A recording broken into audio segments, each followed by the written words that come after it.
everybody. You're listening to Angel Nears, the podcast.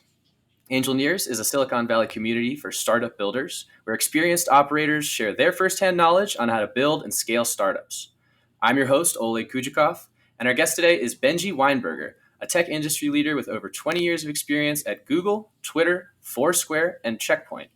Benjy is a longtime contributor to the Pants OSS build system. And today we're going to talk with Benjy about addressing slow, broken, and inconsistent builds with the toolchain cloud-centric build system. But before we get into all that, Benjy, welcome to the show. Thank you. It's lovely to be on. Good to have you. Why don't you tell us a little bit about yourself and how you got started in toolchain? So I'm originally from the UK, but I actually grew up in Israel and I went to university there and studied maths and computer science. And so I started my tech industry career as a software engineer in Tel Aviv at Checkpoint, as you mentioned, and I ended up moving to San Francisco in 2002. And so I've worked as a software engineer for over 20 years at various companies, among you've named several of them. And of those companies, Google at the time really stood out for being an early proponent of great engineering practices that are supported by state-of-the-art tooling. And they built that tooling in-house because there was really nothing much that you could buy. And Google was just very conscious of, we want our engineers to be productive, we want them to follow best practices, we are constantly refining those best practices, and we're building the tooling to support them. So I would like to clarify that when I say build tool, that term can mean different things to different people. But what I mean is the program that software engineers use that takes the source code that you write, that a human writes, and it takes it through all the steps required to turn it into a running program. So that could be everything from resolving and downloading all the external dependencies, compiling or type checking the code, running tests, formatting the code, checking that its format is correct, packaging it so that it can be deployed, debugging it. There are many, many steps that the code goes through to become software that you can deploy and run. So I'm referring to that world of tools. And just to clarify, that whole process is called build, like from start to finish, or is build one part of it?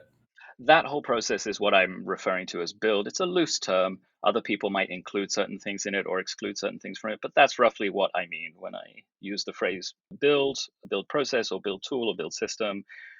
And most engineers would roughly recognize that as the scope for that term. And I understand that's what your company does too. So it sounds like you kind of learned a little bit about this at Google and were able to take that to toolchain. Is that right? Correct. So when I left Google, I was surprised and a little saddened to learn that the industry hadn't progressed much.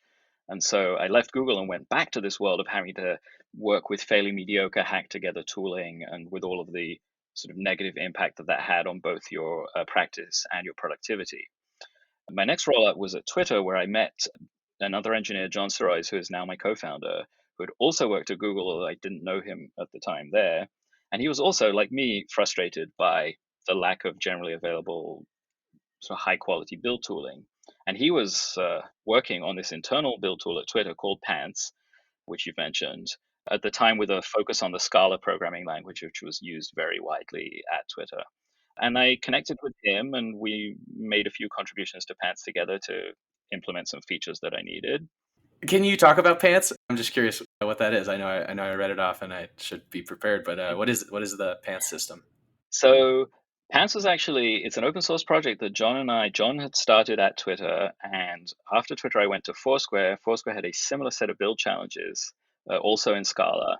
And I reached out to John and suggested that maybe Twitter could open source Pants and we would collaborate on it and use it at Foursquare. And that's exactly what happened. So we created the open source Pants project in 2011, so 10 years ago. Several other companies got involved and we added some support for more languages. And it became like a useful, nice project with a good user base. However, Pants, a couple of years ago, we realized that Pants was starting to show its age. We had learned a lot of lessons while building it. And one of the things that we started working on even before Toolchain and have continued to work on aggressively at Toolchain is what we refer to as Pants V2, which is really a complete reimagining and rebuilding of the system based on the lessons we learned from 10 years of working on the first version of the system. And Pants v2 is currently focused on support for the Python programming language, but we will be adding support for other languages this year and going forward. And Pants is really where the idea for toolchain came from. Can you tell me more about V2? Is that going to be relevant? I'm kind of curious what you learned maybe in the first version that you're taking to the second version. I'm sure it's more than. Tell me about it. I'm curious. Absolutely. So when I left Foursquare, I knew I wanted to continue working on build systems. It was like a fascinating thing to me. I've been a software engineer for many years, and I felt like my own craft, the craft of software engineering, was something I could contribute to. And one of the realizations we had when we sat down and looked at, what is wrong with build systems today? What would we like them to be like in the future?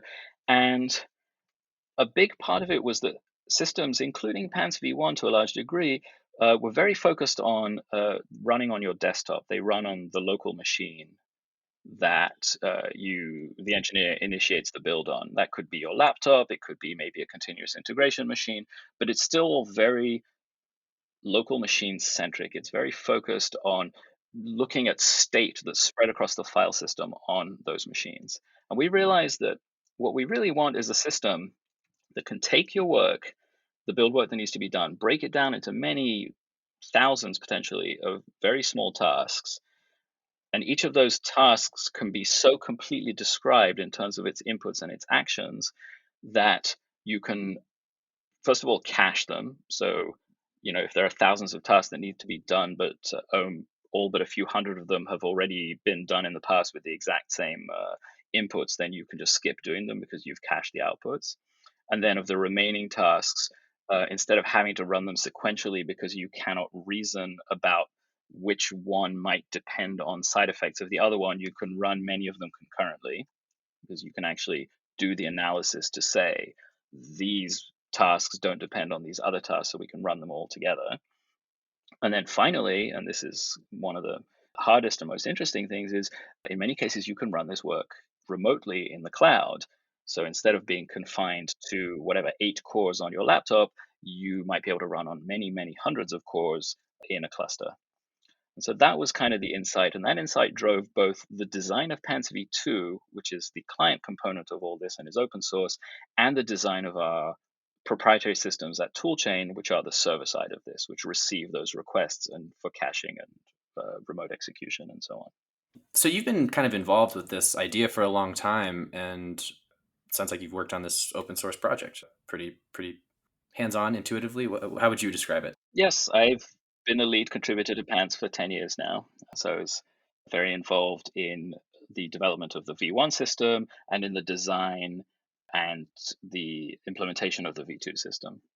And I should mention that the V2 system we launched with Python support last October. And so now we are in the process of gaining more and more users for Python and in the future for other languages. So the V2 effort reached a successful conclusion and a successful launch, but it was not easy.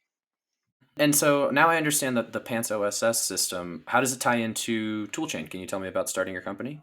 Absolutely. So really there are these two components. There's the client that can run with all the caching and concurrency on your laptop. But if you really want to go to that next level, you want the caching and the remote execution to be shared across your team. You want, first of all, you don't want to be limited to the resources on your laptop. You want to be able to, like I said, run on hundreds of cores in the cloud instead of the small number of cores on your laptop.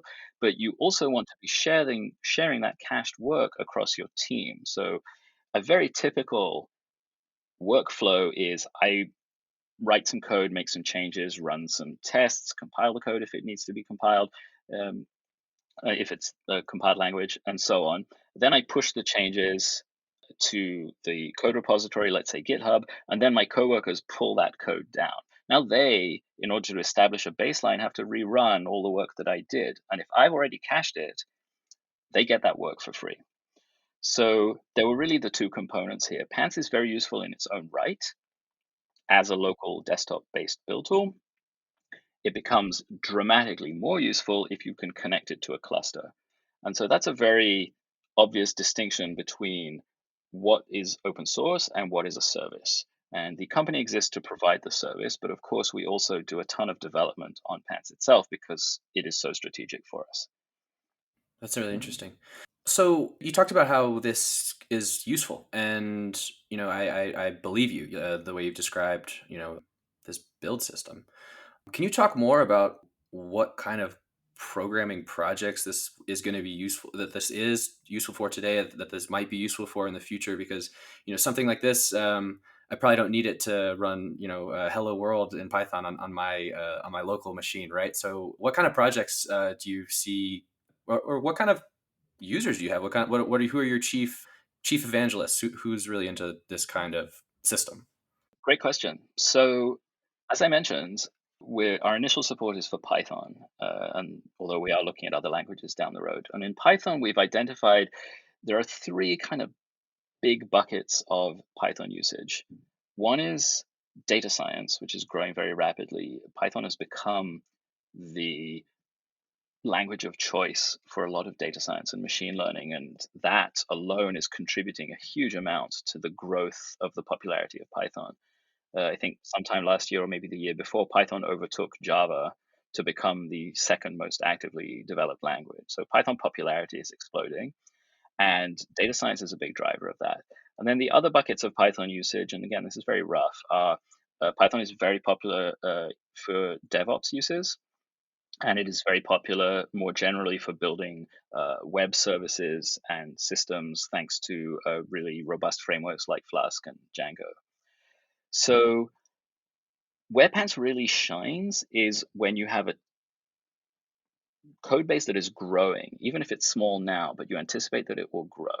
If your code base really is Hello World and that's all it will ever be, Pants might be overkill, and toolchain might be overkill. But if your code base is growing and you're collaborating with people and your code base is growing more than linearly over time because you're also hiring more engineers who are contributing to your code base. At some point, you have to make some hard choices about how to grow your code base. And one way, which unfortunately in Python has been kind of imposed by the lack of great tooling, you start splitting your code base up into smaller and smaller pieces. And then you create really difficult problems with how you apply updates across multiple repos, how you collaborate across multiple repos. So the where a tool like Pants comes in is it allows you to grow your code base as a single cohesive unit that everyone can collaborate on, and so that things like analyzing how changes flow through your code base and how changes affect other people's work much easier to reason about, and yet because of the system like toolchain, you can still get really fast build. So tests run really quickly. Imagine being able to, you've got hundreds and hundreds of tests in your repo, but you can run them all roughly at the same time instead of one after the other. So I would say that a really Python repos that are growing, where you anticipate there to be growth, are probably the sweet spot. And in particular, I would call out, based on our sort of current user base, I would say data science in particular. Data science applications can get very heavy. They involve numerical computing libraries that are very massive. And data scientists, generally their skill set lies in machine learning, in advanced mathematics. They do not want to deal with tooling.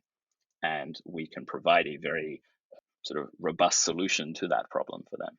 Well, it sounds great. Now that we know more about the company, tell us about the market. Why do you think this company is going to be big? Well, the market to some degree is still forming. So the realization that existing build tooling is substandard and that how this affects leads to poorer practices and lower productivity, that realization is still rising right now. So there are other systems and there are other companies out there. But if I look at our biggest competitor, it's not any other company or any other system. It is some mixture of homegrown jury-rigged solutions and along with some complacency. And so what you have is a bit of a boiling frog problem where people's Python repos grow and they get slower and they get broken, but it happens slowly enough that you don't realize you're in real trouble until the moment of trouble has long passed. So part of our challenge is actually to create that awareness and create that market. I think this is, and obviously this comparison is going to be very self-flattering, but I think it is a little similar to what happened in the very early days of GitHub. GitHub, to some degree, had to create a market for hosted revision control. I mean, it existed. There were other systems and companies out there, but it wasn't obvious that there was some huge benefit to letting someone else own this DevOps problem for you. And so I think we're in a bit of a similar situation now. Can you talk more about like the power of open source, and because it's such an interesting kind of business model? I don't even, I know so little about it. Can you just talk more about, having open source in your right there at the heart of your company? Sure. So we are still learning ourselves what it means to have an open core model. Open core models exist. Other companies have done them very successfully, but they're still relatively new. But to us, one of the things it means is that growing the Pants user base is strategically important to us because that is, as a company, because that is the top of our funnel. Like, that's where our users are going to come from. And so we are making conscious choices around we would rather have 10 new teams using Pants but not paying us than one team that is paying us. And those aren't exact numbers, obviously. There are always trade-offs. But generally speaking, promoting the size and the health and the robustness of an open source project, which includes not just getting new users, but getting new contributors and getting other teams interested in sharing ownership of the open source project and contributing to it and providing resources to it, that is actually strategic to us. That is not a nice to have. That is the game. So I have questions here about, describing the essence of your innovation and, what the source of your competitive advantage might be. But I think you've kind of addressed those. I don't know. Do you have anything to add? And I think we've addressed it. The key innovation, I would say, if you want to get a little more technical, is that our system, Pants, and therefore toolchain, models your build as a very fine-grained workflow. So as opposed to many other systems that work by just running tasks over your file system and their state is basically the state of the entire file system, they can't really model it any more precisely than that. For us, we create this very fine-grained workflow, and that allows us to, as I said, break the work down into many small tasks.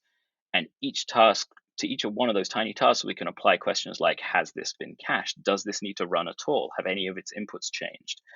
Can it be executed remotely because we know every input that needs to go into that particular task?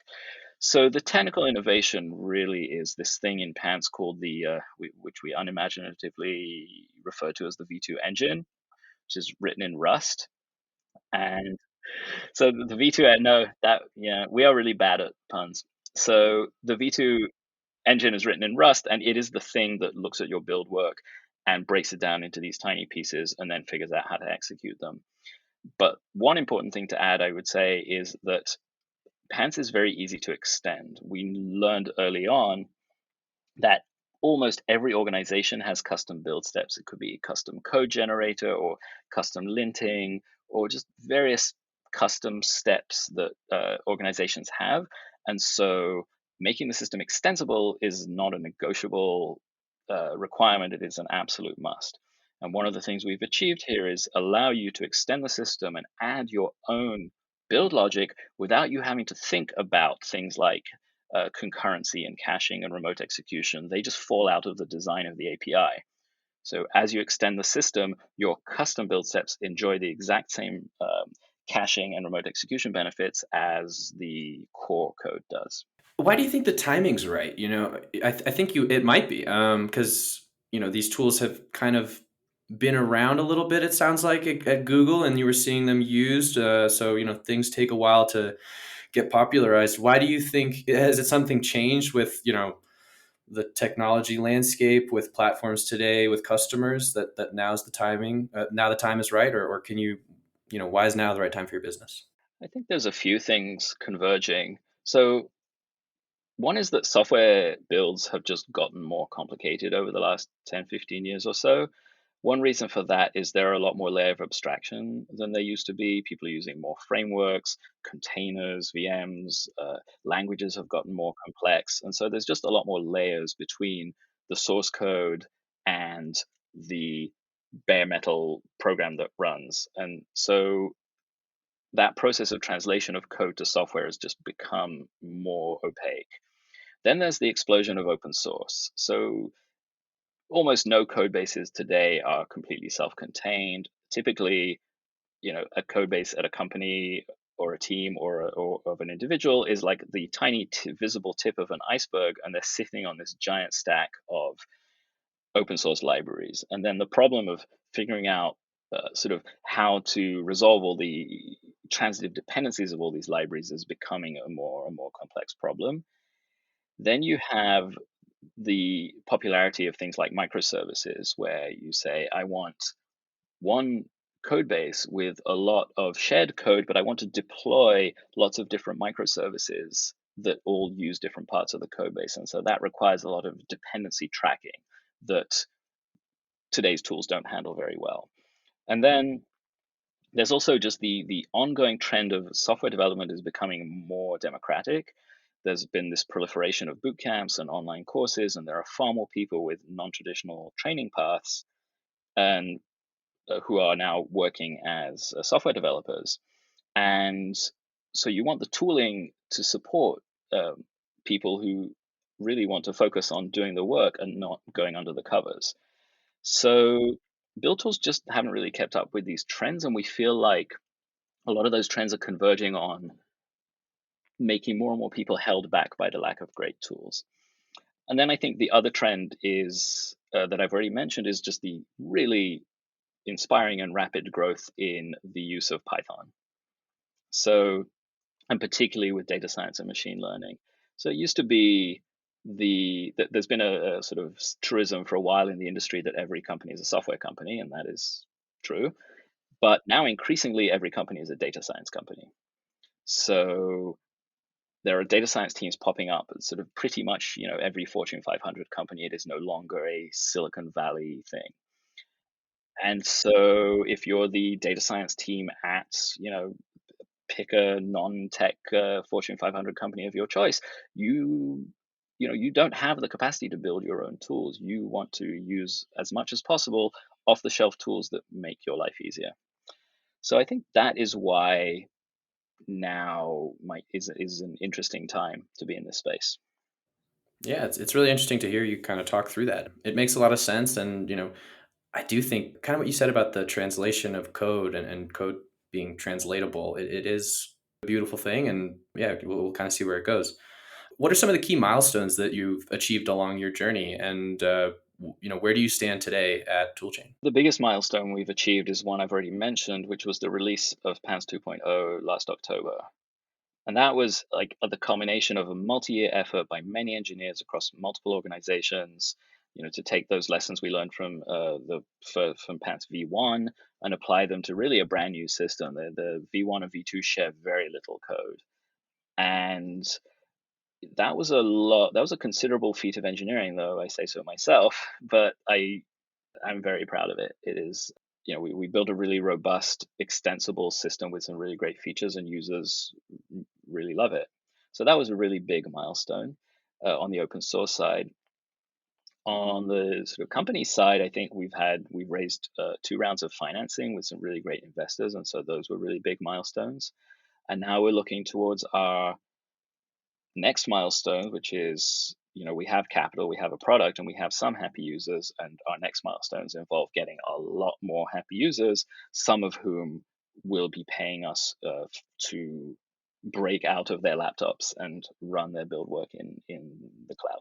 And as you kind of go after this next milestone, what are you tracking? What's the most important metric for you? Do you have a North Star metric that helps you kind of track what you guys are doing? So we're really looking at, I don't want to get into too specific numbers, but we are looking at 2 main things. One is the open source growth, which, as I mentioned, is our top of funnel essentially.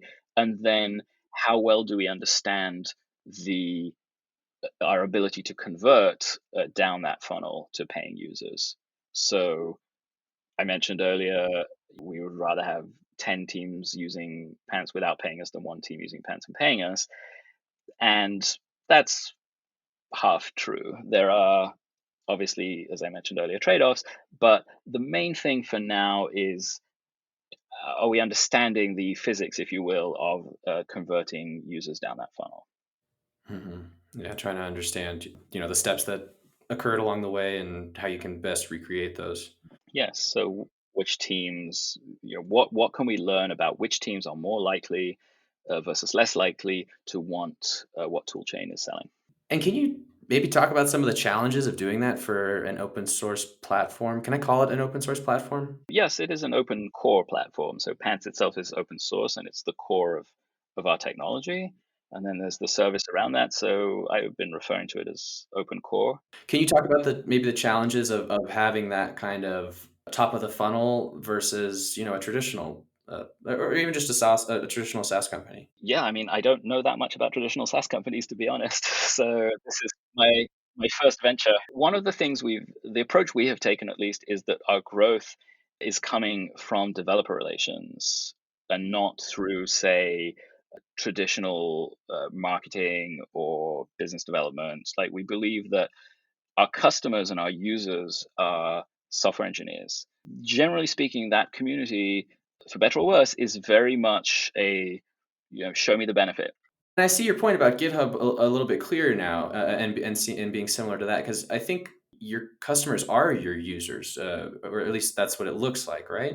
Yes, the we are building for engineers. It's true that not every one of our users are not individually paying for this. We would, we're still exploring pricing models and so on, but it really is a team thing. So at some point, someone who is maybe a manager and not an engineer, but has uh, check signing rights, will have to sign some checks. But overall, our proposition is very much our challenge, but I also think our opportunity is that the way to reach engineers is to provide them with real benefit that they both can measure and can intuit. In this world, there is no fake it till you make it. And I'm not a fan of that in general, but certainly here, uh, engineers require proof. If you can show them real benefit. Your builds got faster. Your builds were more stable. Things crashed less often. We've improved your productivity. They will know, and that is something they will be happy to both pay for and join communities around, and so on. But so challenge and also, as I mentioned, opportunity is that we have a strong belief in the sort of technical benefit of what we're doing, and we just need to show that benefit. Obviously, it's not quite that simple. There is always some marketing. There is always, creating content, providing support, but you have to, in the end, the ultimate thing we are getting towards is we help you adopt Pants, open source, it's free. We want to grow that community as much as possible, and at some point we want to be able to reach out to teams and say, tell you what, here's a one line configuration change for your config file, and here's a month's worth of free credits, and see the benefit. And if you don't see the benefit, we'll never talk to you again.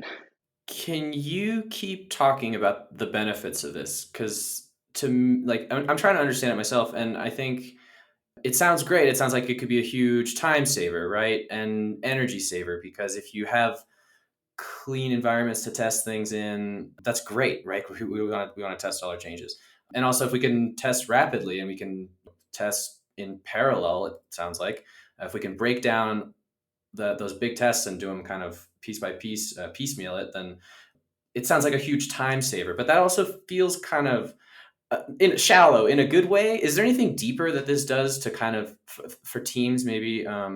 What do you think this might do? So the question is, yeah, do you have any idea of like what a deeper benefit for teams might be that are using this? So the tooling in general allows you to grow your code base as one single coherent, diverse code base that might involve multiple systems and multiple platforms and multiple languages. And the term of art for that is a monorepo, like a single big repo. So we refer to it as a monorepo.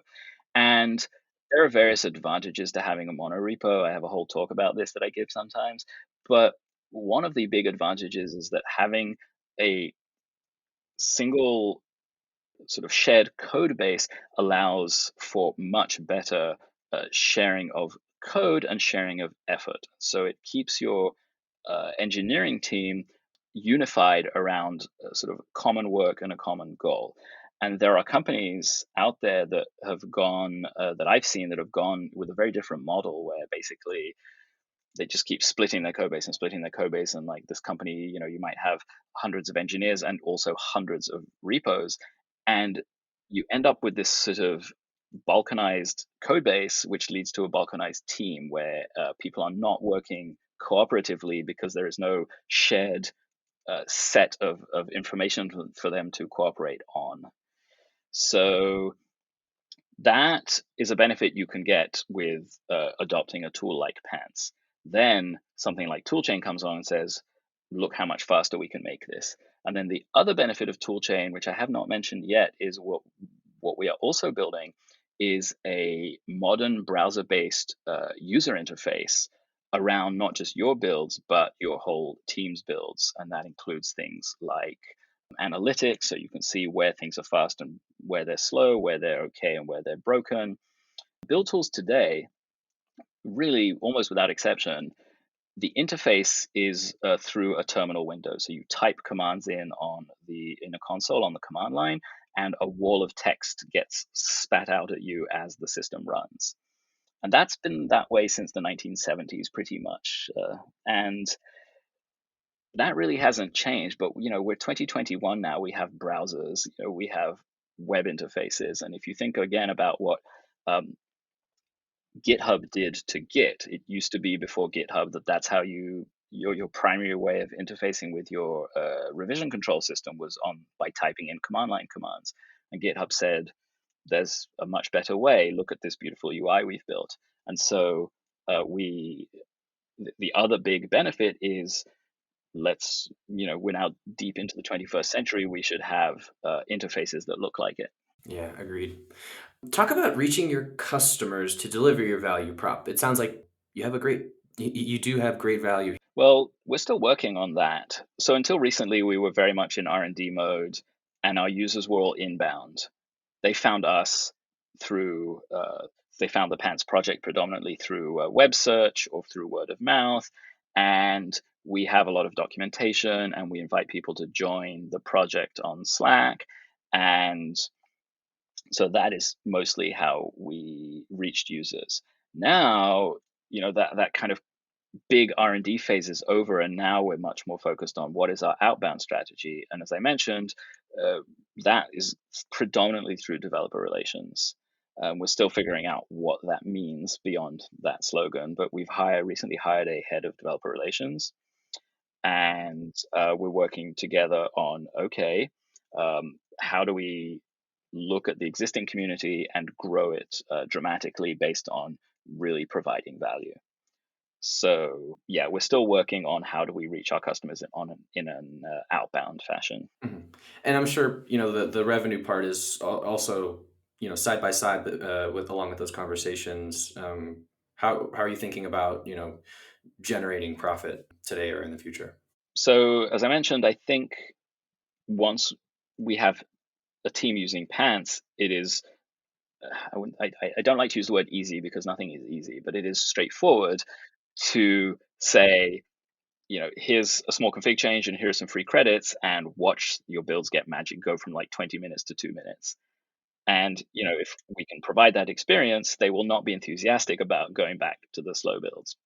So that's kind of how our current thinking around monetization goes. Like how exactly there's still a lot of ongoing discussions on how we bill and sort of how we charge for this, because there's a lot of complicated moving parts here around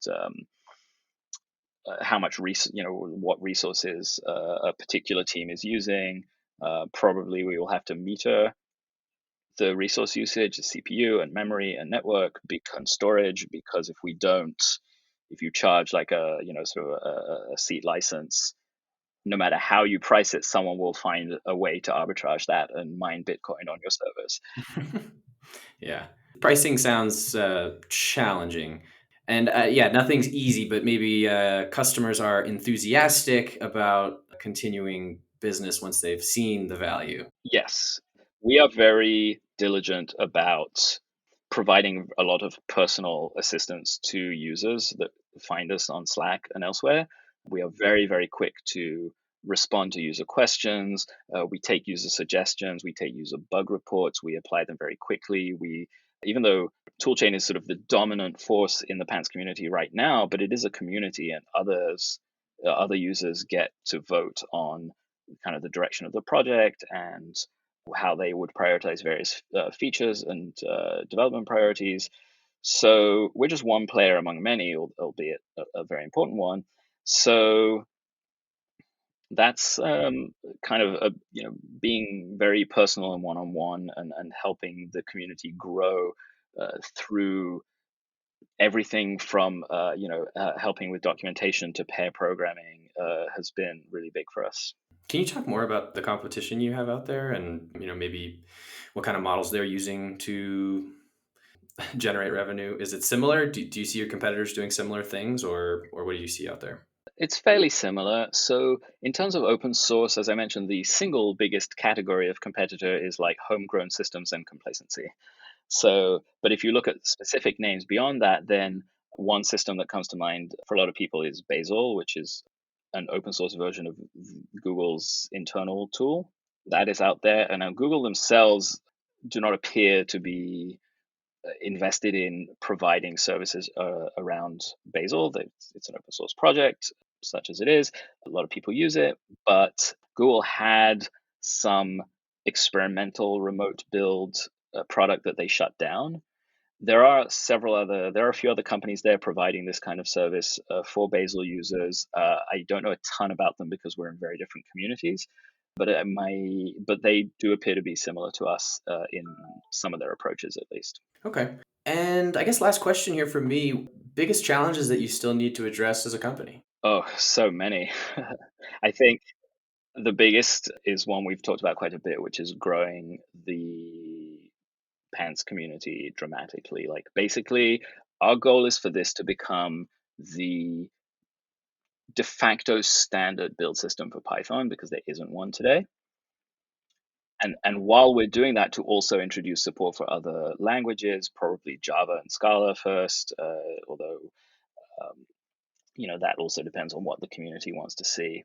So the biggest challenge is, developers' attention is limited, and they are being bombarded by many, many, many, many forms of marketing and companies that are trying to sell developers on systems that improve their productivity. And so breaking through and growing the community through demonstrating value is our biggest strategic priority. And if we get that right, a lot of other good things flow from that.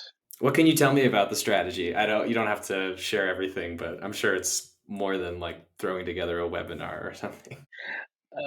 So we're still working on that. As I mentioned, we recently hired a head of developer relations because we believe that that is the most appropriate path for reaching users in a constructive and way that does not involve overt marketing and making promises that we can't live up to. So, there's going to be a lot of trial and error, but I think there's a component of just getting the word out there, which is, an interesting thing in its own right, breaking through a lot of noise and just becoming known. There are these stages where at first you need people to just have heard of you, and when they may not be thinking, I'm a Python engineer, I need a build system, but they've at least heard of, say, Pants, and they know that oh, if I ever need to look at a build system, the name Pants is lodged in my brain. And then, sometime later they realize, oh, I need a build system. What was that thing called? And, then they start becoming interested, and then we can help onboard them and get them to become happy users, and maybe in some cases happy contributors to the project. So there's a lot of just groundwork of making sure people have heard of you and understand the benefits, and then the next step is, okay, here's why this abstract problem is actually a problem that you have, and here's how we can help you. Do you have any final thoughts as we kind of close this out? You're going into 2021 and you want to grow upward. So I don't know. What's on your mind, I guess? I'd say, yeah, if anyone listening to this is a Python developer and any of this was interesting, then definitely feel free to reach out.